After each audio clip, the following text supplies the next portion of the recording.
You're here, aren't you? And your brother's all away?"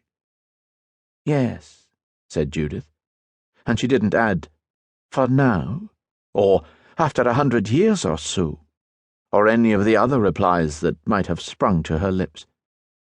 She was trying to think of a less revealing argument when the door opened a crack. "Mum!" Agnes's daughter, Claire, stuck her face through the opening. She was 16, all blithe, blonde prettiness, and Judith still couldn't get used to it. In her mind, Claire was still a toddling girl with braids and a jam-covered face. "There's a man here looking for lodgings."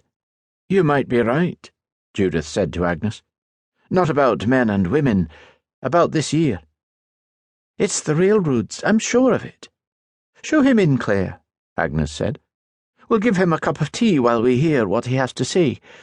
And," she added, lowering her voice as her daughter headed off, "you might as well get a look at the man. He's likely to be the most excitement we have around here for a fortnight, unless someone's barn catches fire." At first glance, the guest didn't look particularly exciting. Oh, he was handsome, tall but not lanky, with broad shoulders and muscular legs, and neatly cut hair the colour of the turning leaves outside, greying just enough at the temples to lend him a distinguished air. Looking at him was a pleasant diversion. But Judith, who'd diverted herself with handsome men a few times when she'd been younger and had more freedom, didn't think his presence was going to be the year's thrill for her. Claire's sudden need to rearrange the parlour knickknacks indicated that she felt otherwise, but that was 16. Hat in hand, the visitor bowed smoothly. "I do hope I'm not disturbing you," he said in a voice thick with public school and university. His clothes were tweed, Judith noted, and practical but of good quality, and, if she recalled her brother's wardrobes correctly, in the latest London fashion. As he spoke, he looked around the parlour, his blue eyes taking in the deep red wallpaper and the stuffed horsehide chairs, the mahogany table and the damask cloth. In his face, Judith saw careful if quick evaluation, then satisfied confirmation. All was in order. He'd found what he'd expected in a place like this. "Oh, no," said Agnes, giving him her warmest smile for prospective boarders. "Have yourself a seat and a wee bite. We've plenty to go around." "I'm greatly obliged," said the man. "Do I have the privilege of addressing Mrs. Simon?" Agnes smiled again. "Aye, you do. And this," she said with a gesture, "is Lady Judith MacAlasdair."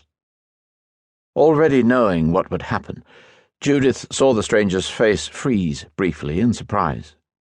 Where he was from, ladies didn't take tea with boarding-house keepers. That had been true when Judith was young, and from everything she'd heard, the boundaries had only gotten firmer. Stephen's decision to marry a commoner from the East End notwithstanding. She smiled into the man's startled expression, as blandly polite as she could manage. "A pleasure, sir." Soon enough, and quicker than Judith would have expected, she saw the man recover himself, no doubt thinking that a tiny Scottish village didn't operate by the same standards as civilized society. "The pleasure is mine, I assure you," he said. "I'm William Arundell." Judith would have bet the castle and half a month's rent that he had at least 2 middle names too, at least one of them along the lines of Percival or Chauncey. In the back of her head, a voice very much like her brother Colin's said that it was deuced odd for the lady with the title and castle to be bristling about snobs.